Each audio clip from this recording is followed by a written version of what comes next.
All right, so I'm going to read a very little bit of this article because this is like, this. What's the source here? What's this? USA Today. Um, Sorry, is it?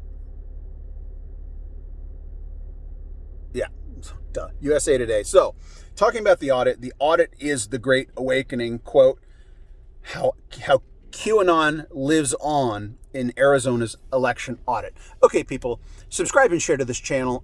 I don't have much patience for this nonsense, but I've got a point of view that I'm going to get across here succinctly. Let's just read the very beginning. Subscribe, share, and click the like button.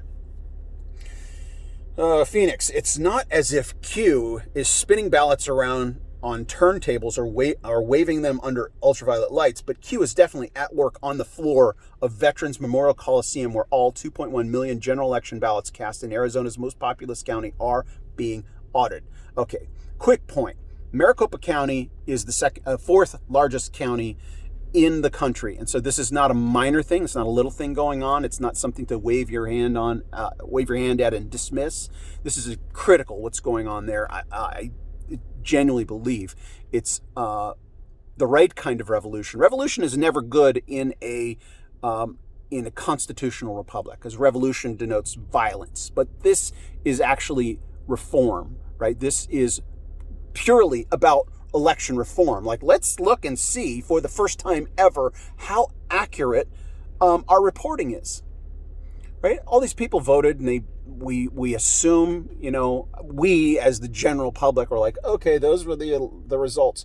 But not one of us has access to anybody else's vote. So there's supposed to be this system in place that we all trust and have confidence in. And this is the person, whether we like it or not, that the majority of our nation decided should be leading us. Okay? But we have no access to that information. We've just turned it over to someone else, our elected leaders. All right. And so what's going on in Maricopa is state of Arizona's elected leaders have been listening to the people.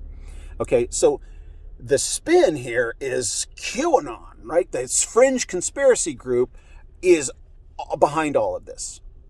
Now,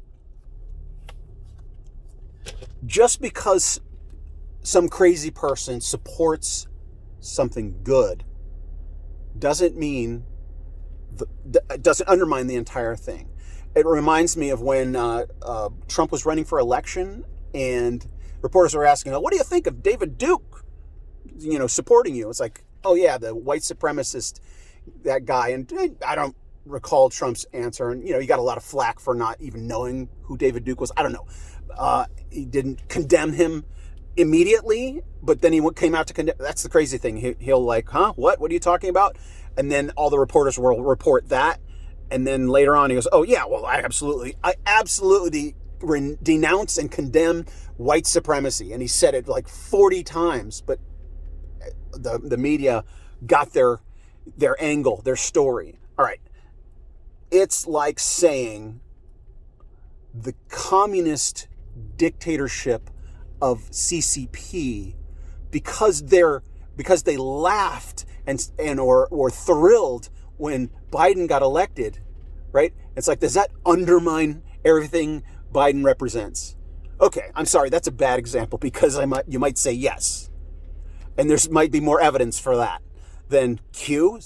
Like, we're talking about the communist dictatorship of the second largest economy on the planet supporting one candidate, a hostile government to ours, versus a fringe, tiny, microscopic conspiracy group that might actually be, well, I had a video banned on another channel for making the assertion that I was just about to make. But QAnon, they have no influence over what's going on. This article from USA Today is declaring that QAnon is on the floor and their will is being done. It's what is it? It's a fallacy. There's a specific type of fallacy that refers to. I'm not up on my philosophical arguments right now, but thanks for watching. Subscribe and share, and tune in next time.